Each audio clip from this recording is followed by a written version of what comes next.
अपन ने last lecture finish किया था एक स्प्रिंग वाले सवाल पे, तो अपन स्प्रिंग के 1-2 और क्वेश्चन सॉल्व करेंगे और अपन आगे चलेंगे।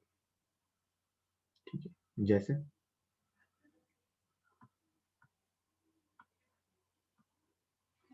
अपन ने सवाल किया था, इसमें हॉरिजॉन्टल सरफेस पे स्प्रिंग रखी हुई थी ब्लॉक से लगा के, और हमने उसे खींचा था एफ फोर्स लगा के, तो पूछा था कि स्प्रिंग में मैक्सिमम एक्सटेंशन क्या होगा। आंसर आया था उसका 2F/K।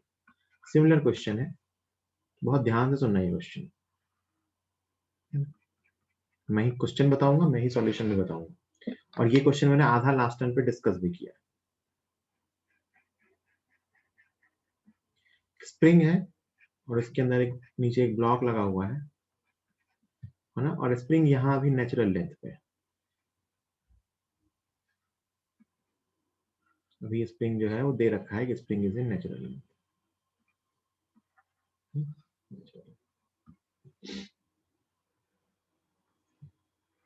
ब्लॉक को यहां से रिलीज किया गया है, ब्लॉक इज रिलीज्ड। अच्छा, ऐसा इसको रह नहीं सकता, हमने इसे रोक रखा होगा हाथ से ना, हमने हाथ से ऐसे ब्लॉक को रोक के रखा होगा होल्ड करके कि स्प्रिंग अपनी नेचुरल लेंथ में रहे। हमने हाथ से ब्लॉक ऐसा होल्ड किया हुआ है। Block is released at the given instant. Block को रिलीज कर दिया तो क्या होगा, ये ब्लॉक नीचे जाएगा।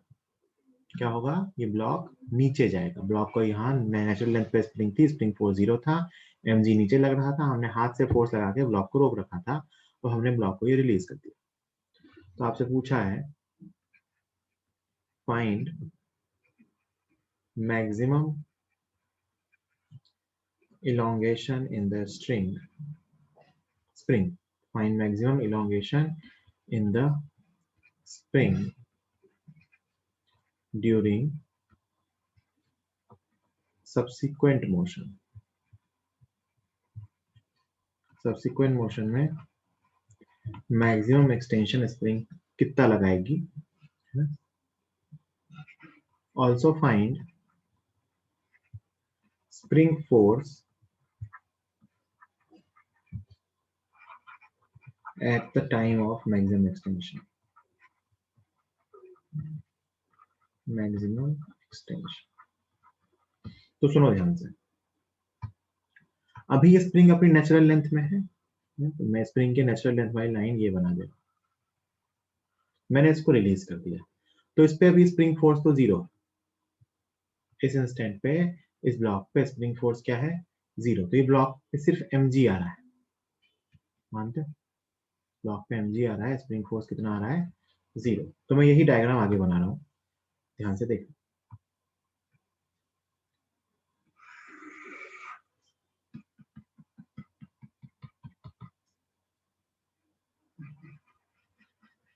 ये नेचुरल लेंथ वाली लेंथ,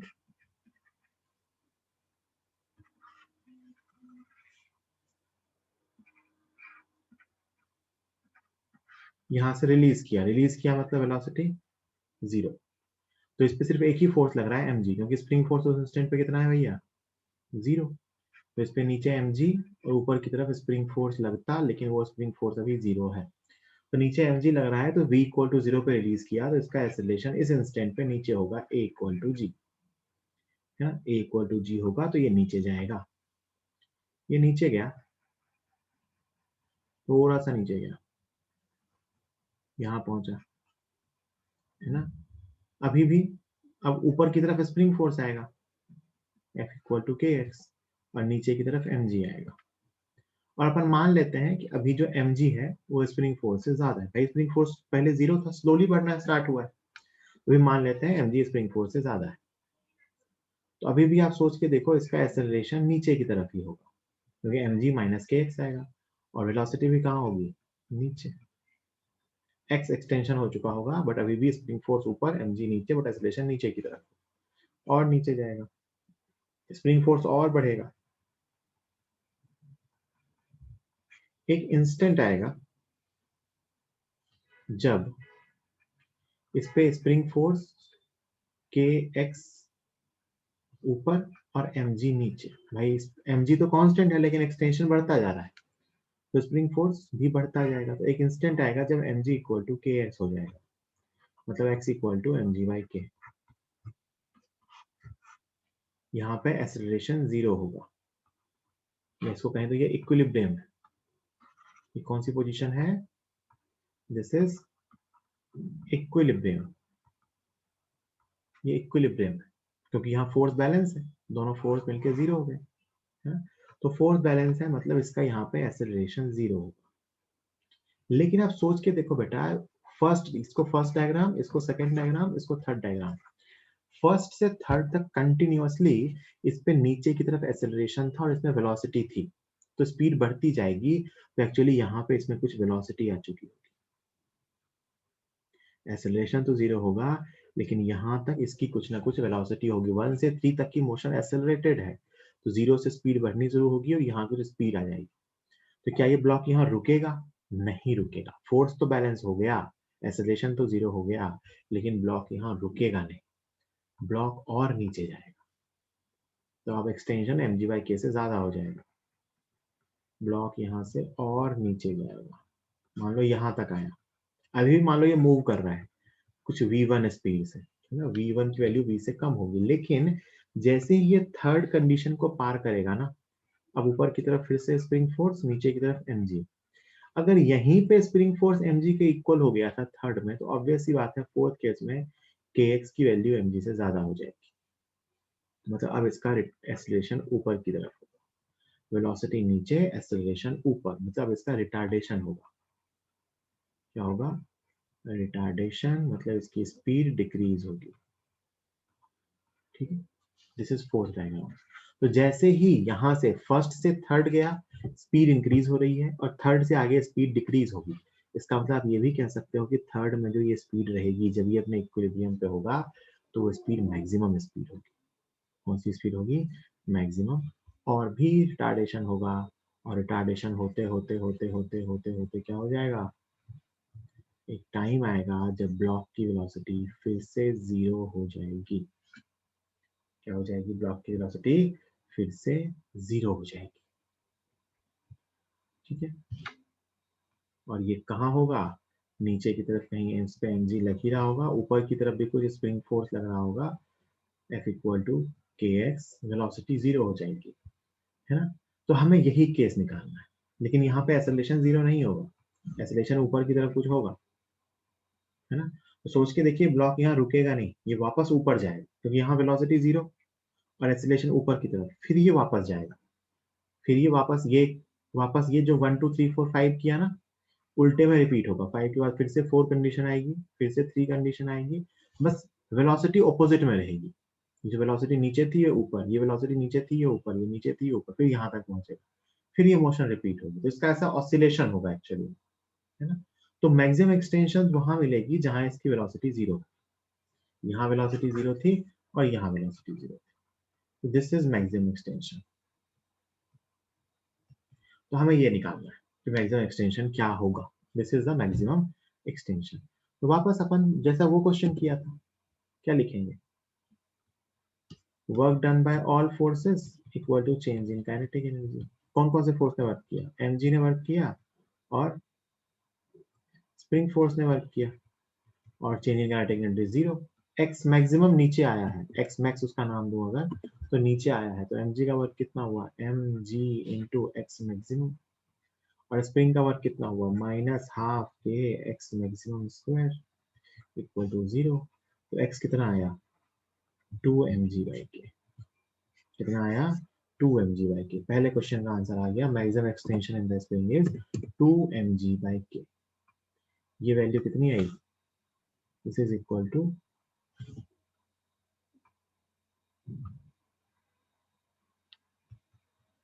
2mg/k। और अगर आप ध्यान से देखें तो ये इसका डबल है, जहां इक्विलिब्रियम हुआ था वहां से उतना ही और नीचे गया। इक्विलिब्रियम जहां था वहां क्या हुआ था? फोर्स बैलेंस हो गए थे। क्या हुआ था? फोर्स बैलेंस हो गए थे, वहां रुका नहीं, वहां से उतना ही और नीचे गया एक्चुअली में, और फाइनली कहां तक पहुंचा? x equal to 2mg/k।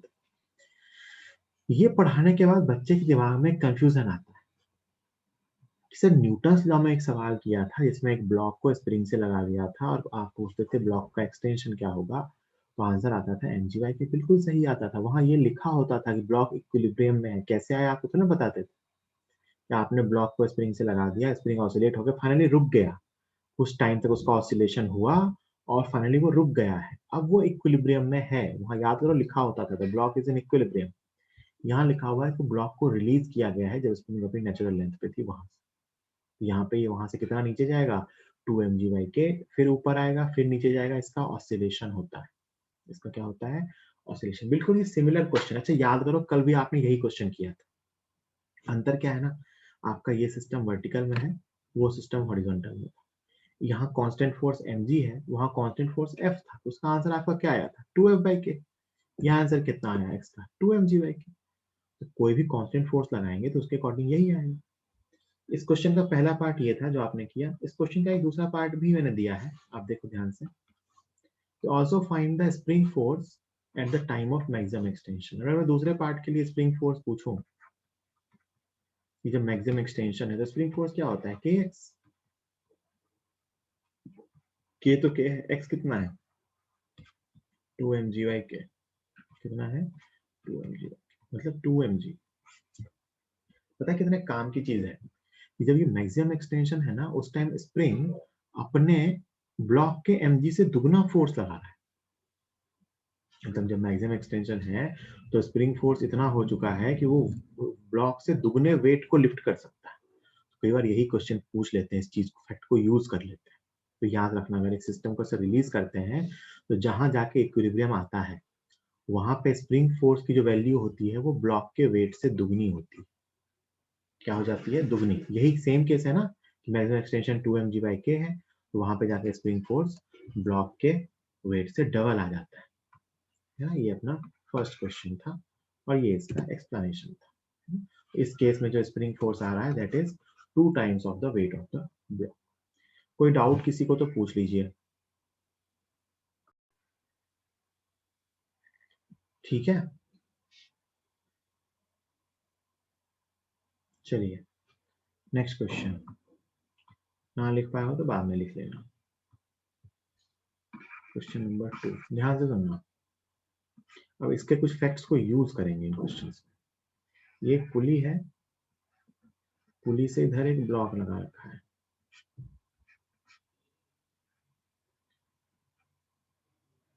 Capital है,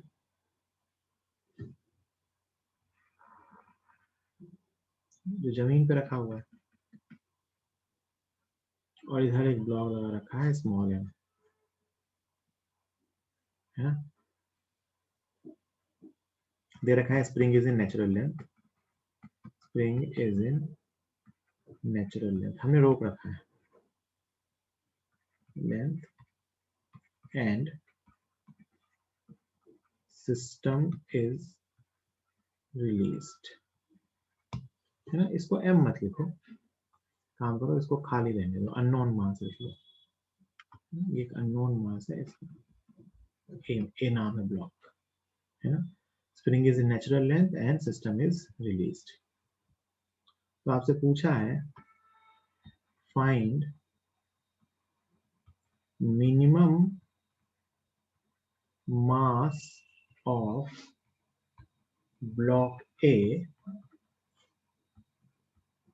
to just lift capital M. अगर हम कैपिटल एम को जस्ट लिफ्ट करना चाहते हैं तो ब्लॉक ए का मिनिमम मास क्या होना चाहिए। अच्छा ऐसा मत सोचना कि स्प्रिंग इस पुली के ऊपर आ जाएगी, वो स्प्रिंग बीच में छोटी सी लगी हुई है, तो ऐसा दिखाया है। System is in spring is in natural length and system is released. Find maximum, so find minimum mass of block A to just lift capital M. अब सोचो, ये भी वही सवाल है, सोचना ध्यान से। ये मान लो फिक्स है अभी, है ना। अगर इसका जो भी मास होगा जब मैं सिस्टम को रिलीज करूंगा तो बेटा यही कहानी रिपीट होगी। मान लो ये फिक्स होता, ये मान लो यहाँ ब्लॉक नहीं, ये कुछ फिक्स होता है, यहाँ पे अपन ने कुछ जमीन से लगा रखा होता, तो इसको रिलीज करते, वेलोसिटी बढ़ती, इक्विलिब्रियम आता, वहां रुकता नहीं, वहां से और नीचे जाता और एक जगह जाके वेलोसिटी जीरो होती। जहां वेलोसिटी जीरो होती वहां आप कहते कि स्प्रिंग में जो एक्सटेंशन आ चुकी होगी या स्प्रिंग का जो फोर्स होगा उस इंस्टेंट पे वो इस ब्लॉक के mg से डबल होगा। ये बात मानते हो क्या सब लोग? अगर मैं मान लूँ कि ये स्प्रिंग जमीन पे लगी हुई है यहाँ, तो ये जहां जाके रुकेगा, मैक्सिमम फोर्स जहां लगाएगा, वहां स्प्रिंग फोर्स इस ए ब्लॉक के mg का दुगना होगा। बोलो, ये बात समझ में आती है? अरे हाँ ना, कुछ तो बोलो, फिर से वही कहानी लिखेंगे पूरी, जो अपने अपने लिख लिया। अगर मैं इसको यहाँ से रिलीज करूं तो क्या होगा, आगे चल के जहां जाके रुकेगा वहां स्प्रिंग फोर्स mg का दुगना होगा। ठीक, अब जरा सोचिए, मुझे इस कैपिटल M ब्लॉक को लिफ्ट करना है ना? इस कैपिटल M पे नीचे की तरफ mg है और ऊपर की तरफ स्प्रिंग फोर्स आएगा। सुनना मेरी बात, जस्ट लिफ्ट करना है, जस्ट लिफ्ट। तो जस्ट लिफ्ट करने के लिए आप कहोगे स्प्रिंग फोर्स कितना हो जाना चाहिए, 2mg, सॉरी, स्प्रिंग फोर्स कितना हो जाना चाहिए, mg के बराबर। भाई जितना फोर्स नीचे ब्लॉक का mg लगा रहा है, उतना ही अगर स्प्रिंग फोर्स आ जाए तो नॉर्मल क्या हो जाएगा, 0। तो अगर स्प्रिंग फोर्स mg के बराबर हो जाए तो अपना काम हो जाएगा। और अभी जस्ट हमने सीखा है कि अगर ए ब्लॉक का मास स्मॉल m मानो कि मास ऑफ a इंटू जी, इसका 2 टाइम्स स्प्रिंग फोर्स लगा सकती है मैक्सिमम। स्प्रिंग का मैक्सिमम फोर्स क्या हो सकता है, ए के मास का दुगना, ए के वेट का दुगना, इज इक्वल टू mg। खत्म कहानी, ma is equal to m/2, ma is equal to m/2। आप ऐसे भी सोच सकते हो कि इसको लिफ्ट किया तो इसके लिए स्प्रिंग के लिए फोर्स कितना होना चाहिए, mg। उस फोर्स के लिए अपन जानते हैं कि अगर ये ब्लॉक ma मास का होता तो मैक्सिमम एक्सटेंशन के ड्यूरिंग ये फोर्स लगाता है 2ma इंटू जी। तो 2ma इंटू जी किसके इक्वल होगा, mg के बराबर। मतलब आधे मास से भी उसको लिफ्ट कर सकते हैं। अगर ma का मास ब्लॉक के मास का आधा हुआ तो भी सिस्टम को हम लिफ्ट कर सकते हैं। क्यों? क्योंकि जब स्प्रिंग को रिलीज किया जाएगा तो उसका एक्सटेंशन जो होगा वो उस टाइम जो फोर्स आएगा वो स्प्रिंग फोर्स का दुगना आ जाएगा। ये इस पर बेस्ड एक क्वेश्चन है, बहुत ही कॉमन सा सवाल है, याद रखना, मतलब ये फैक्ट ध्यान रखना, मतलब बहुत जगहों पे काम आ जाता है। वैसे तो अपने को सॉल्व करना आता है वर्क एनर्जी थ्योरम से। ठीक है, 30 सेकेंड दे रहा हूँ, जिसको लिखना हो लिख लो।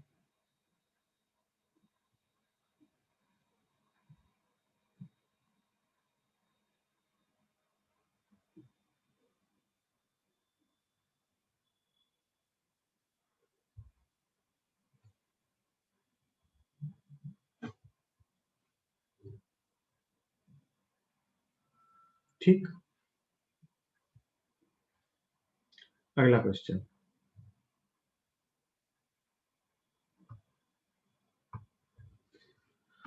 Question number 3।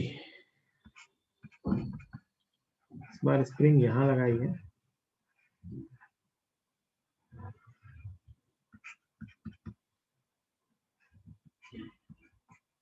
और ब्लॉक यहाँ लगा दिया, ये के वाली स्प्रिंग है।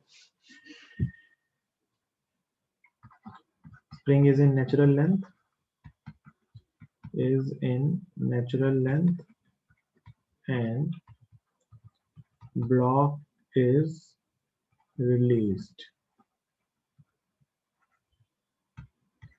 Find maximum extension in the spring. और बेटा जैसे सॉल्व करना सिखाया ना वर्क एनर्जी थ्योरम से, वैसे सॉल्व करना। ठीक है, find maximum extension in the spring. और मैं इसके ऑप्शंस लिख रहा हूँ, इसको ट्रिक व्रिक से मत करना, सॉल्व करना बकायदा। जहां जाएगा वहां पे एक्सटेंशन मैक्सिमम होगा उसके according. mg/k, 2mg/k, 4mg/k, mg/2k। जरा सॉल्व कीजिए इसको और आंसर बताइए, है ना? तो मान लेते हैं स्प्रिंग का मैक्सिमम एक्सटेंशन x है।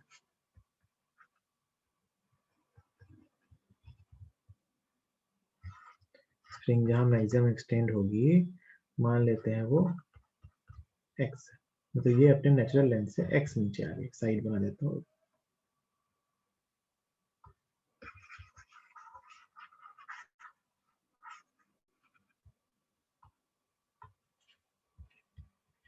मान लेते हैं स्प्रिंग जो है वो अपनी नेचुरल लेंथ से x खींच गई मैक्सिमम, और हमसे स्प्रिंग का एक्सटेंशन पूछा गया है, तो मैंने स्प्रिंग का एक्सटेंशन ही x माना है। सुनना मेरी बात ध्यान से, अब मत लिखो आंसर। मान लेते हैं स्प्रिंग जो है उसका एक्सटेंशन x हुआ, मतलब स्प्रिंग x नीचे आएगी। ये बात आप सब लोग जानते हो कि ये पुली मूव कर गई, ये पॉइंट फिक्स है। अगर स्प्रिंग x नीचे आई है तो ये ब्लॉक 2x नीचे आया है, जानते हो सब लोग। अगर स्प्रिंग x, अगर ये पुली स्प्रिंग x नीचे आई है, मतलब ये पुली x नीचे आई है, तो इसका मतलब ब्लॉक कितना नीचे आया है, 2x। सिखा चुका हूँ, ठीक है चलो ये सीख गए। अब पहले भी स्पीड 0 थी और अब भी स्पीड 0 है। क्या लिखेंगे, work done by all forces equal to change in kinetic energy. Work done by all, mg का वर्क, तो mg का work mg into 2x plus spring force का work minus half kx square, spring x खींची है ना, equal to 0। यहाँ से x कितना आ गया, 4mg, right. This is the value of x, 4mg by k। अगर स्प्रिंग x खींची है तो ब्लॉक 2x नीचे आएगा, तो ब्लॉक पे वर्क और प्लस mg स्प्रिंग का वर्क इक्वल टू 0। एक तरीका ये है सोचने का। दूसरा तरीका इसको, इसी चीज को मतलब लिखना तो यही है, इसी चीज को ऐसे भी सोच सकते हैं, सुनना, कि भाई काइनेटिक एनर्जी, सुनना बड़ी बात, काइनेटिक एनर्जी में कोई चेंज हुआ नहीं है ना, और कहीं कोई लॉस हुआ नहीं, तो आप इसको ऐसे भी सोच सकते हो, loss in gravitational potential energy equal to gain in spring energy. Gravitational potential energy का loss 2mgx, mg into 2x equal to spring energy half के एक्स स्क्वायर। यही बात लिखी हुई है ना, कि क्या हुआ अंदर, कि स्प्रिंग एनर्जी जितनी कम हुई, ये सॉरी ग्रेविटेशनल पोटेंशियल एनर्जी जितनी कम हुई, स्प्रिंग एनर्जी उतनी ही बढ़ गई। तो आंसर कितना आ गया, 4mg बाय के। ठीक है,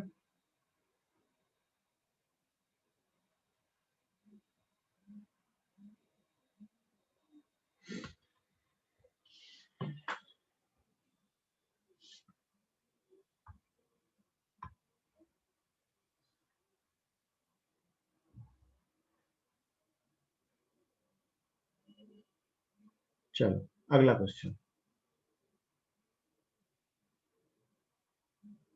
क्वेश्चन नंबर 4।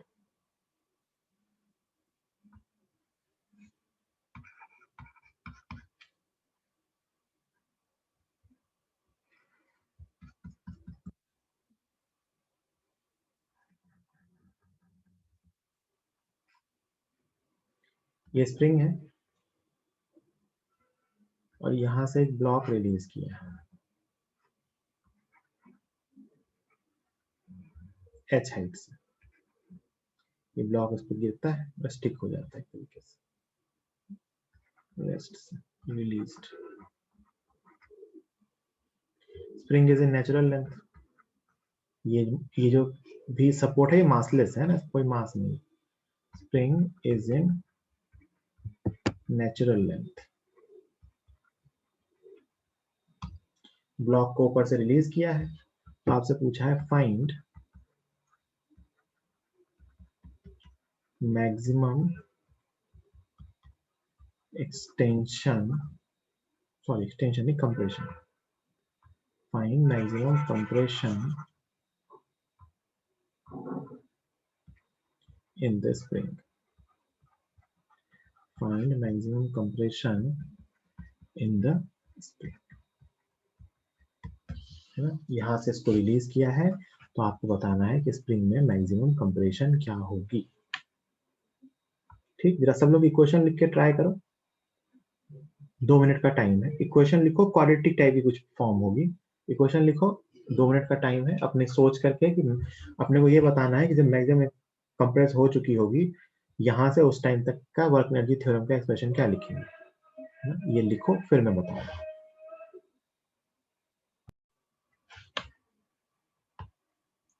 सब लोग लिखो खुद से, मैं भी डायग्राम बना रहा हूँ।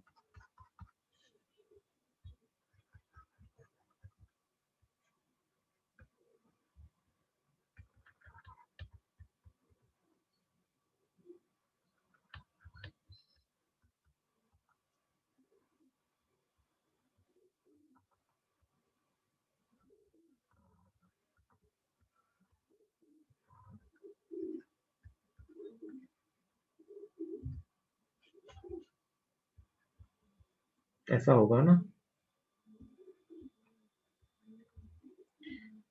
एच नीचे आएगा और फिर एक्स और नीचे जाएगा जहां जाके कंप्रेशन मैक्सिमम। यहाँ भी वेलोसिटी जीरो थी और यहाँ भी वेलोसिटी जीरो थी। क्या लिखेंगे, work done by m g plus work done by spring force equal to zero.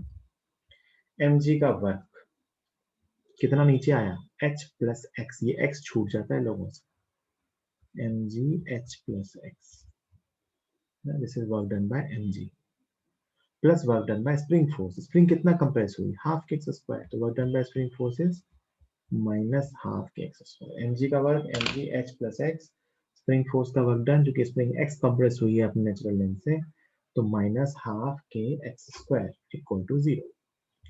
ध्यान से देखिए एक्स में क्वाड्रेटिक बनेगी, है ना, एक्स में एक क्वाड्रेटिक बनेगी जिसको आपको सॉल्व करना पड़ेगा एक्चुअली। तो ये बनेगा k x square by two minus m g x minus m g h equal to zero. इस क्वाड्रेटिक को सॉल्व करोगे एक्स का आंसर आ जाएगा। करो जरा सब लोग सॉल्व करो, क्वाड्रेटिक को जरा सब लोग सॉल्व करो, देखो क्या आंसर आता है। सब लोग जरा इस क्वाड्रेटिक को सॉल्व करो, देखते तुम्हें कितना आता है सॉल्व। सब लोग इस क्वाड्रेटिक को सॉल्व करो।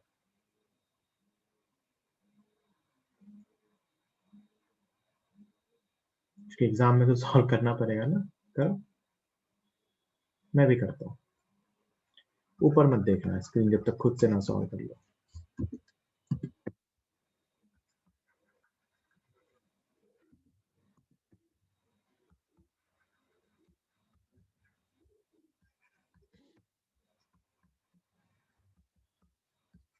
रूट बी स्क्वायर,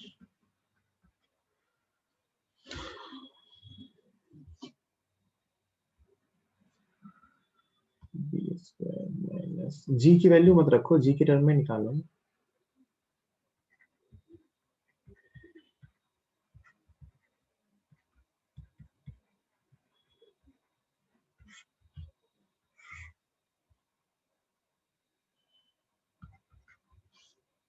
ऐसा कुछ बनेगा ये,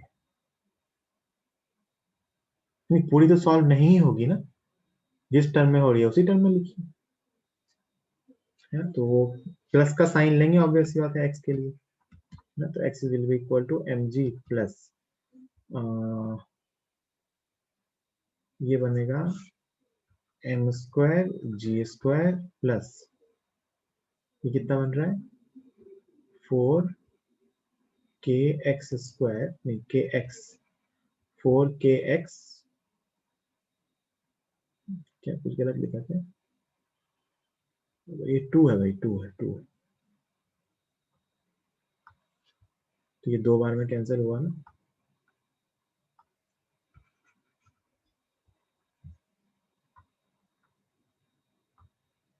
plus 2 k x square into m g h, ये बन रहा है नीचे अपॉन के, ऊपर से काम करो एम जी कॉमन ले लो, M square g square common ले लो तो बाहर एम जी बन के आएगा, और रूट के अंदर बचेगा 1 plus 2 k x square h upon m g, यहाँ डिवीजन में एम जी रहेगा एक टर्म में, अपॉन के, ये बनेगा, और इज इक्वल टू आप चाहो तो एम जी बाय के इधर निकाल लो, तो ये बचेगा 1 plus under root 1 plus 2 x कहाँ से बच गया? अरे क्या कर रहा हूँ मैं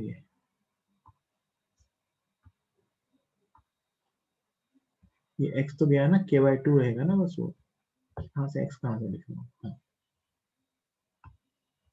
सॉरी, तो 2kh/mg ये आएगा maximum extension mg/k plus bracket में 1 प्लस अंडर रूट 2kh/mg। सही आ रहा है क्या? कोई मिस्टेक तो नहीं हुई कैलकुलेशन में? देख लो, ये आना चाहिए। ये ऐसा भी आंसर आता है भाई एग्जाम में, है ना? ऐसी बात नहीं है, आ सकता है। क्वाड्रेटिक सॉल्व करनी है तो अपनी हिम्मत से ही। यही आ रहा है ना सॉल्व होके? कहाँ फोर्स बैलेंस होंगे? तो mg/k पे फोर्स कहाँ बैलेंस होंगे? सोचो ना, फोर्स बैलेंस कहाँ होंगे? तो mg=k, तो mg/k से तो उसे और नीचे गया है, तो ये लिखा हुआ है mg/k plus mg/k into this term. तो mg/k जहां था उससे और नीचे गया है। तो this is the maximum extension of the block, sorry spring. ठीक है,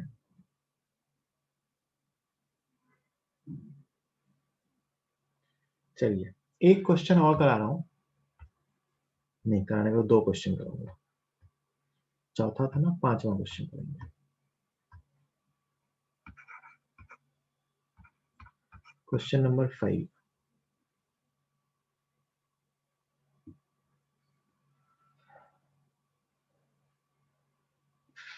ठीक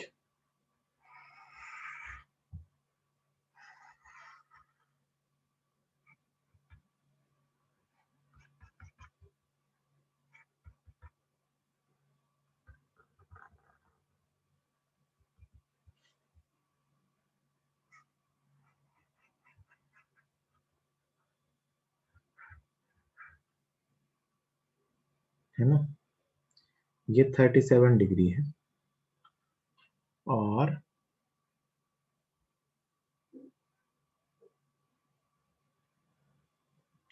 रिंग का मास है 2 kg।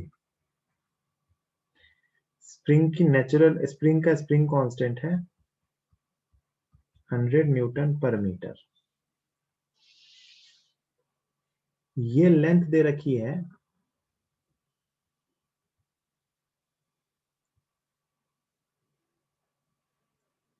कितनी? 4 मीटर। कितनी दे रखी है लेंथ? 4 मीटर। और आपसे कहा है natural length of spring is 3 metre. ऐसे ही natural length of spring, spring की नेचुरल लेंथ कितनी है? 3 मीटर। ये रॉड है, स्मूथ है, ये स्मूथ रॉड है, 2 kg की एक रिंग है ना? और ये पूरा सेटअप हॉरिजॉन्टल है, मतलब mg जो होगा ना इस प्लेन के परपेंडिकुलर है। ये पूरा सेटअप हॉरिजॉन्टल प्लेन में है, सिर्फ स्प्रिंग फोर्स का वर्क आएगा एक्चुअली, है ना? The whole setup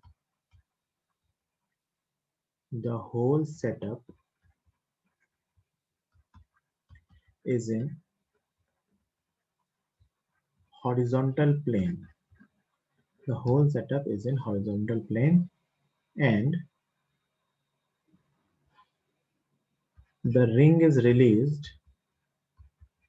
The ring is released from given position.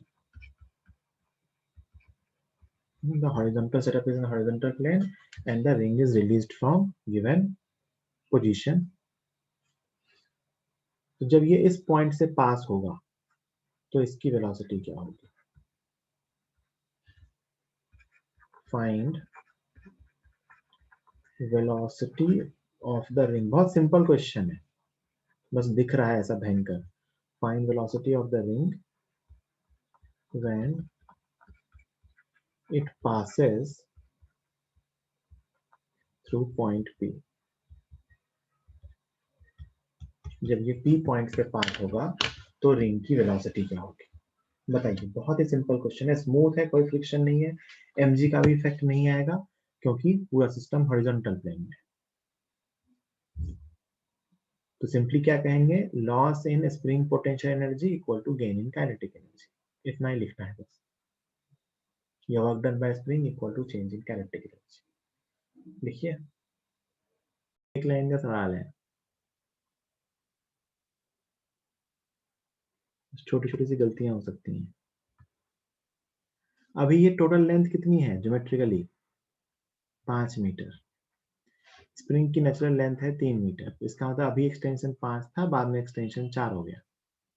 और किसी फोर्स ने वर्क किया क्या? नहीं, सिर्फ स्प्रिंग ने वर्क किया। तो अपन कहेंगे सीधा सॉल्यूशन में क्या लिख सकते हैं, loss in spring potential energy equal to gain in kinetic energy. ये मैंने लिखा है एनर्जी कंजर्वेशन से, या मैं इसको ऐसे भी लिख सकता हूँ, work done by spring force equal to change in kinetic energy. एक ही बात है, दोनों से सेम आंसर आएगा। या तो अपन ये सोचें कि स्प्रिंग का एक्सटेंशन कम हो रहा है, पहले 2 मीटर एक्सटेंशन था, बाद में 1 मीटर हो गया, तो loss in spring potential energy वही कहाँ गई, काइनेटिक एनर्जी की फॉर्म में। क्या मैकेनिकल एनर्जी कंजर्व रहेगी? हाँ। कौन कौन से फोर्स आ रहे हैं? mg normal spring force. mg का वर्क 0 है क्योंकि ये डिस्प्लेसमेंट हॉरिजॉन्टल प्लेन में हो रहा है, और mg वर्टिकल में है। नॉर्मल का वर्क भी 0 है क्योंकि डिस्प्लेसमेंट रॉड के परपेंडिकुलर है। तो बचा क्या है? स्प्रिंग का वर्क। तो loss in spring potential energy है ना, स्प्रिंग पोटेंशियल एनर्जी में कितना लॉस हुआ, तो स्प्रिंग एनर्जी पहले कितनी थी, 2 मीटर का एक्सटेंशन था, तो हाफ इंटू के कितना है, 100। पहले 2 मीटर का एक्सटेंशन था, बाद में 1 मीटर का extension. This is loss in spring potential energy equal to gain in kinetic energy, half mv square. खत्म सवाल। कितना आ रहा है?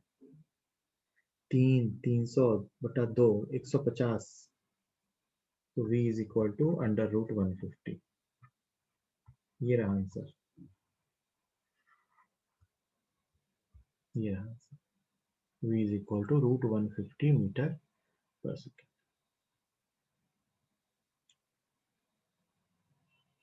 ठीक है, कोई डाउट किसी को? स्प्रिंग की एनर्जी जितनी कम हुई वही कहाँ गई, काइनेटिक एनर्जी में। जल्दी। Question number 6।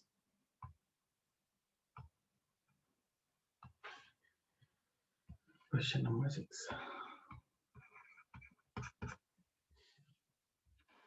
क्वेश्चन नंबर 6 में ऐसा कहा गया है कि ये रॉड वर्टिकल है,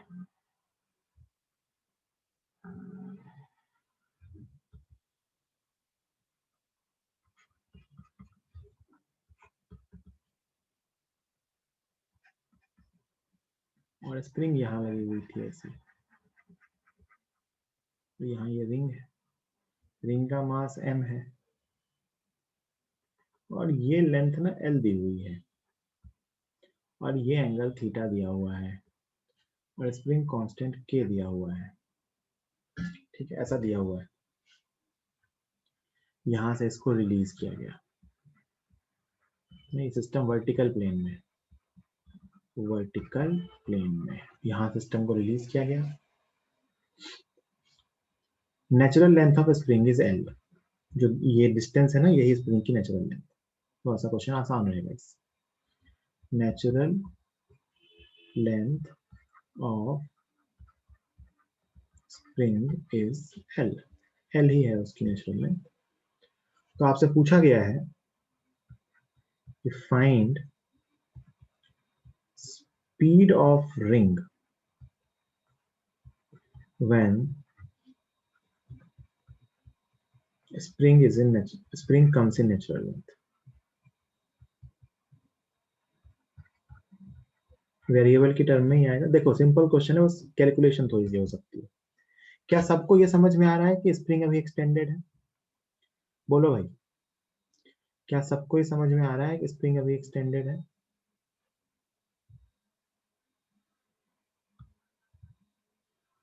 क्या आप स्प्रिंग का एक्सटेंशन निकाल सकते हैं? क्या आप स्प्रिंग का एक्सटेंशन निकाल सकते हैं? निकालो सब लोग स्प्रिंग का एक्सटेंशन, लिखना मत लेकिन निकालो जरूर। स्प्रिंग का एक्सटेंशन अभी कितना है, अगर मैं अभी की लेंथ लिखूं तो ये लेंथ है natural length plus x, natural length plus x, और ये वैल्यू आ जाएगी एल सेक थीटा। क्या आ जाएगी, एल सेक थीटा। एक्सटेंशन कितना आ गया, extension is equal to l sec theta minus 1। This is extension, इतना एक्सटेंडेड है स्ट्रिंग। कैसे निकाला, ये एल लेंथ पता है, ये थीटा पता है, ट्रायंगल के हिसाब से निकाल लिया। ये हाइट भी आप निकाल सकते हो क्या, हाइट कैसे निकालोगे, tan theta is equal to h upon l, तो एच कितना आएगा, एल tan थीटा। ये निकाल के रख लिया हमने, एच और एक्स लास्ट में पुट करेंगे। ये हमने एच और एक्स निकाल के रख लिया, क्योंकि मुझे सिर्फ एल और थीटा दिया हुआ है, मुझे क्या दिया हुआ है, सिर्फ एल और थीटा, तो मैंने एक्स और एच निकाल के रख लिया। अब सोचो क्या होगा, यहां से रिलीज किया, यहां कहीं आएगा, उस टाइम पे रिंग नीचे जा रही होगी, कहीं ऐसा कहानी हो जाएगा। तो यहां से यहां तक क्या लिखेंगे, आपको इच्छा हो वर्क एनर्जी थ्योरम लिख लो, आपकी इच्छा हो एनर्जी कंजर्वेशन, कुछ भी लिख लो। देखो मैं दोनों से लिख के दिखा, energy conservation, energy conservation, loss gain से भी लिख सकते हो, बट मैं सीधा ऐसा लिखता हूँ कि यू इनिशियल प्लस के initial equal to you final plus के फाइनल। मान लेते हैं इस लेवल पे पोटेंशियल एनर्जी जीरो है ना, यहाँ पे मान लेते हैं ग्रेविटेशनल पोटेंशियल एनर्जी जीरो है, यहीं पे स्प्रिंग एनर्जी भी जीरो है। तो इनिशियली वो एच हाइट पे था और स्प्रिंग एक्स खींची हुई थी, तो इनिशियल पोटेंशियल एनर्जी अगर मैं लिखूं तो मैं लिखूंगा m g h, this is gravitational potential energy plus spring energy half के एक्स स्क्वायर प्लस रिलीज किया है kinetic energy zero equal to finally gravitational potential energy zero मान लिया मैंने, क्योंकि मैंने इसी रेफरेंस पे यू जीरो माना है। अपने मन से मान सकते हैं क्योंकि चेंज इंपॉर्टेंट होता है। स्प्रिंग एनर्जी तो स्प्रिंग नेचुरल लेंथ में आ गई जीरो, और plus kinetic energy half m v square, खत्म कहानी।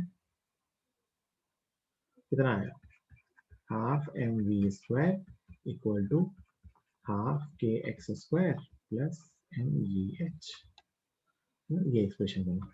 सोचो मैं अगर इसको वर्क एनर्जी थ्योरम से लिखता, सुनना उससे भी लिख के दिखाता हूँ। यहां से यहाँ कौन कौन से फोर्स आएगा, फोर्स कौन कौन सा आएगा, तो एम जी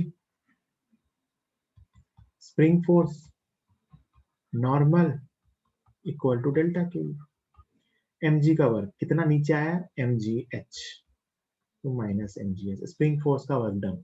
देखो इस बार स्प्रिंग फोर्स का वर्क पॉजिटिव आएगा, क्योंकि स्प्रिंग फोर्स का वर्क होता है माइनस डेल्टा यू, क्या होता है माइनस डेल्टा यू। तो यहाँ पे पोटेंशियल एनर्जी कम हो रही है, एक चीज ऐसे सोच सकते हैं, या फिर आप ऐसा सोचो कि स्प्रिंग खींच भी रही है तरीके से, मतलब इनिशियल से फाइनल आने में स्प्रिंग उसको खींच भी रही है और वो अंदर भी आ रहा है, तो स्प्रिंग का वर्क लिखेंगे प्लस हाफ के x square, sorry m g का work plus m g h है ना, एच नीचे आया ना यहाँ से, ये इनिशियल है ये फाइनल, एम जी का work plus m g h, spring का work plus half k square, normal का वर्क जीरो, क्यों नॉर्मल हमेशा कहाँ था, उसके perpendicular equal to half m v square minus zero, खत्म, सेम इक्वेशन बने। तो आपको यहाँ वी चाहिए था ना, तो वी स्क्वायर निकाल लो, तो टू से टू कैंसिल हो जाएगा, तो ये आ जाएगा यहाँ से k by m x square plus two g h,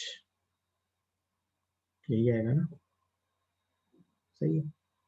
तो यहाँ से v की वैल्यू आ जाएगी under root k by m x square plus two g H.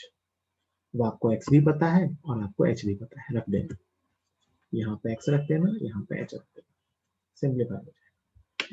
आप एनर्जी कंजर्वेशन लिखो या वर्क एनर्जी थ्योरम लिखो, एक ही रिजल्ट आएगा, बस सही सही लिखना, यू इनिशियल प्लस के initial equal to you final plus के फाइनल। इसको ऐसे भी सोच सकते थे, मतलब वो एनर्जी कंजर्वेशन से ही सोच के बता रहा हूँ, ग्रेविटेशनल पोटेंशियल एनर्जी भी कम हुई और स्प्रिंग पोटेंशियल एनर्जी भी कम होगी, तो लॉस इन पोटेंशियल एनर्जी मतलब mgh प्लस हाफ के x square equal to gain in kinetic energy, half mgh। खत्म क्वेश्चन। ठीक है, जल्दी लिखिए, कोई डाउट हो तो पूछ। कौन सा नंबर क्वेश्चन है? 7th। सुनो क्वेश्चन क्या है।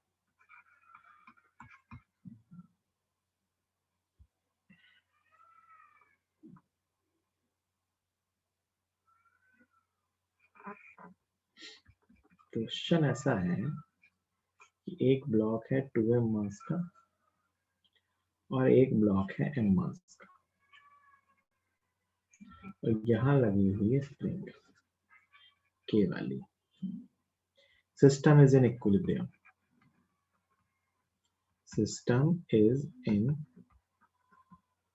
इक्विलिब्रियम, सिस्टम इक्विलिब्रियम में है अभी।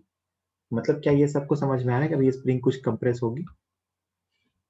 अरे भैया बोलो, अभी अगर ये सिस्टम इक्विलिब्रियम में है तो क्या सबको ये समझ में आ रहा है कि स्प्रिंग थोड़ी सी कंप्रेस होगी? है ना? बाकी लोगों को नहीं समझ में आ रहा है कि स्प्रिंग कंप्रेस है? अभी स्प्रिंग थोड़ी सी कंप्रेस होगी, बिल्कुल होगी। अच्छा बताओ, अभी स्प्रिंग कितनी कंप्रेस्ड है? अभी स्प्रिंग कितनी कंप्रेस्ड है ये बताओ तुम तो। सब लोग चैट बॉक्स में आंसर लिख के बताएंगे अभी स्प्रिंग कितनी कंप्रेस्ड है।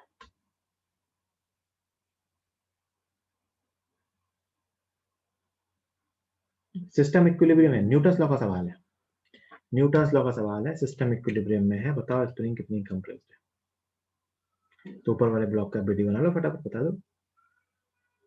गुड, प्रियांशु सही है आपका आंसर। सब लोग लिखें अपना अपना आंसर, अभी स्प्रिंग कितनी कंप्रेस्ड है।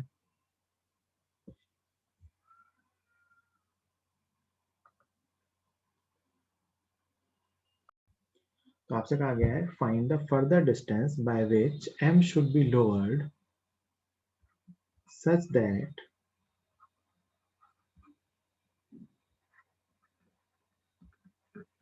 During subsequent motion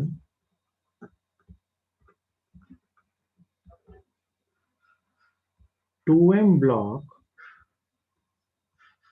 can leave contact with the ground.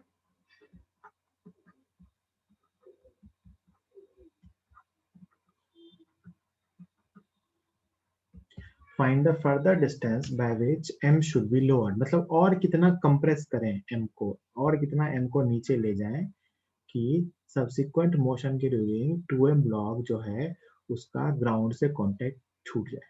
अच्छा आपको एक फील आ रही है, अगर ऊपर वाले को कंप्रेस करके रिलीज करेंगे तो एक पार्टिकुलर इतनी वैल्यू आएगी कि पूरा सिस्टम जंप कर जाएगा।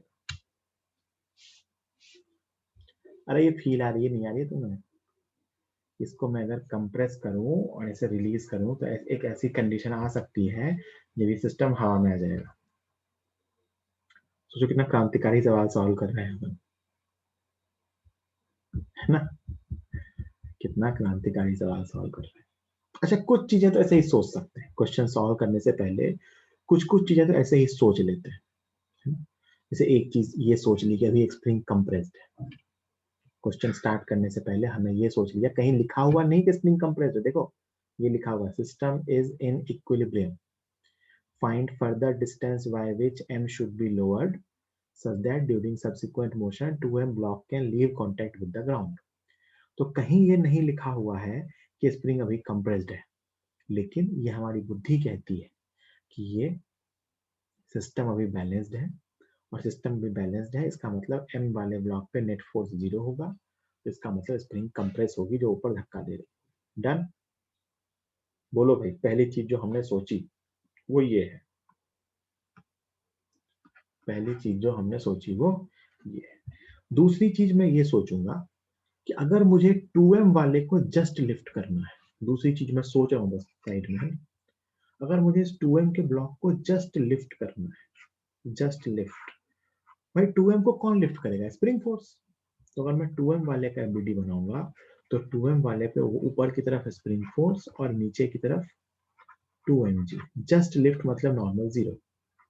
तो जस्ट लिफ्टिंग के केस में अगर मुझे जस्ट लिफ्ट करना है तो उस टाइम पे स्प्रिंग खींचना चाहिए कितने फोर्स से, 2 mg के फोर्स से, है ना। मतलब kx इक्वल टू 2 mg, मतलब x इक्वल टू 2 mg/k। ये बात समझ में आती है कि अगर मैं चाहता हूं कि ये स्प्रिंग इस ब्लॉक को खींच ले ऊपर, जस्ट लिफ्ट कर दे, इसका मतलब उस टाइम स्प्रिंग फोर्स ऊपर की तरफ 2 mg होना चाहिए, मतलब स्प्रिंग का एक्सटेंशन होना चाहिए, ना कि कंप्रेशन। अभी तो कंप्रेस्ड है, आगे जब भी ऐसा होगा तब स्प्रिंग फोर्स आएगा 2 mg ऊपर की तरफ, मतलब स्प्रिंग खींची हुई होगी 2 mg/k। बोलो ये बात समझ में आती है। ये दो चीजें मैंने सोच के रखी है, ये दो चीजें मैंने सोच के रखी हैं कि सबसे पहले तो मुझे अभी ये पता है कि स्प्रिंग कंप्रेस्ड है, और दूसरी मुझे ये पता है कि जब ये ब्लॉक लिफ्ट हो रहा होगा उस टाइम पे स्प्रिंग एक्सटेंडेड होगी mg/k। कहाँ से, नेचुरल लेंथ से। डन। ये दो बात समझ में आएगी तो ही आगे की बात समझ में आएगी, आगे तो डायग्राम बनाना है। ठीक है, चलो अब डायग्राम बना लेते हैं। तो डायग्राम बनाएंगे, देखो ध्यान से। अब बनाएंगे इसका चित्र। तो इसका चित्र ये कहता है कि पहले की कहानी ये है,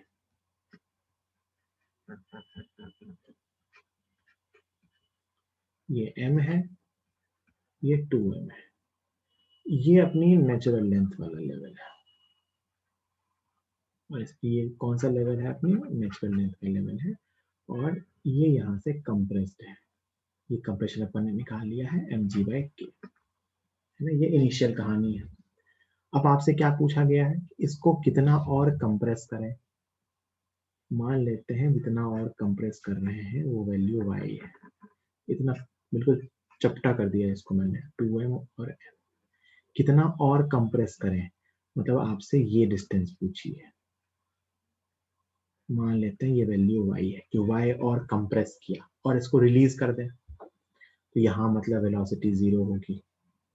यहाँ वेलोसिटी क्या होगी, 0। भाई इतना कंप्रेस करें और इसको यहाँ से रिलीज कर दें, तो वेलोसिटी क्या होगी यहाँ, 0। की क्या हो जाए, लिफ्ट कर ले। लिफ्ट कर ले मतलब स्प्रिंग का एक्सटेंशन हो जाए 2mg/k। मतलब ऐसा लिफ्टिंग का केस कहाँ आ रहा होगा, जब स्प्रिंग खींच जाएगी।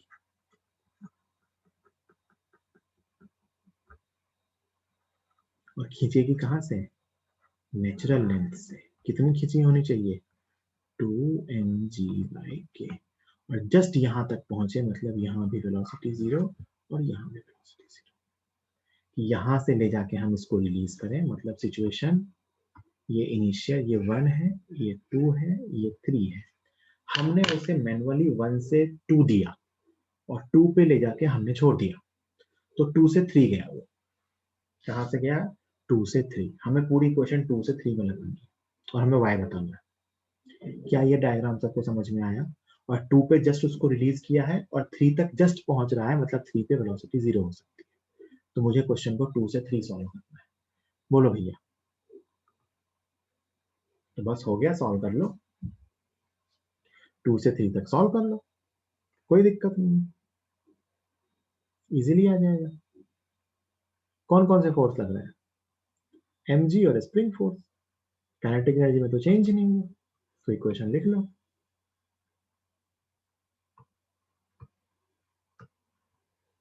है ना, वर्क डन बाय ऑल। आप चाहो तो एनर्जी कंजर्वेशन भी लिख सकते हो, work done by all forces equal to change in kinetic energy.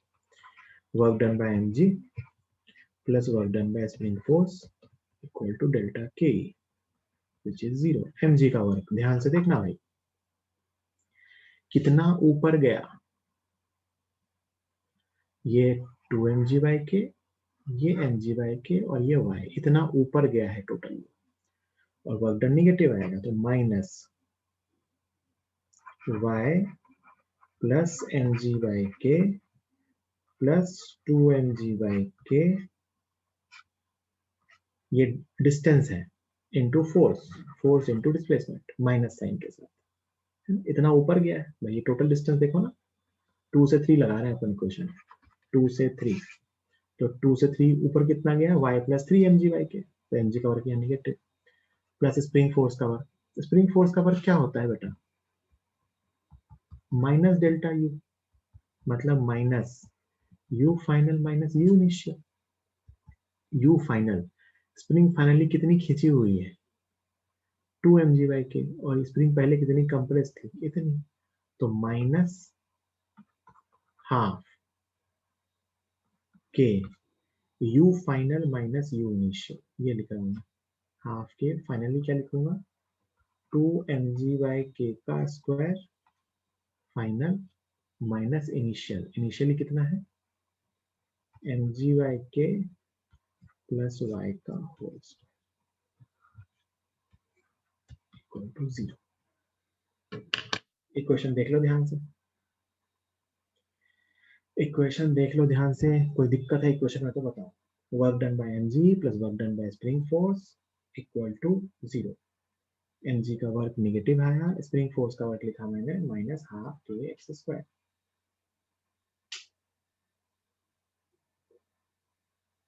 Minus delta you,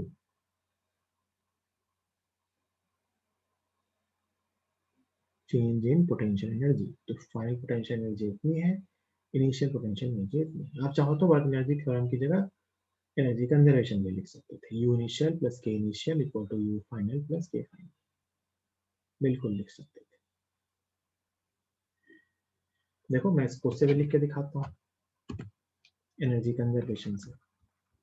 energy conservation, U initial plus के initial is equal to you final plus K तो 0 है देखो, तो यू लिखना है। मान लेते हैं इस लेवल पे ग्रेविटेशनल पोटेंशियल एनर्जी 0 थी जहां से रिलीज की, तो कितना ऊपर गया? तो y प्लस 3 mg/k। तो इनिशियल पोटेंशियल एनर्जी 0, कौन सी? ग्रेविटेशनल। स्प्रिंग पोटेंशियल एनर्जी देखो, स्प्रिंग कंप्रेस्ड है, कितनी? mg plus y।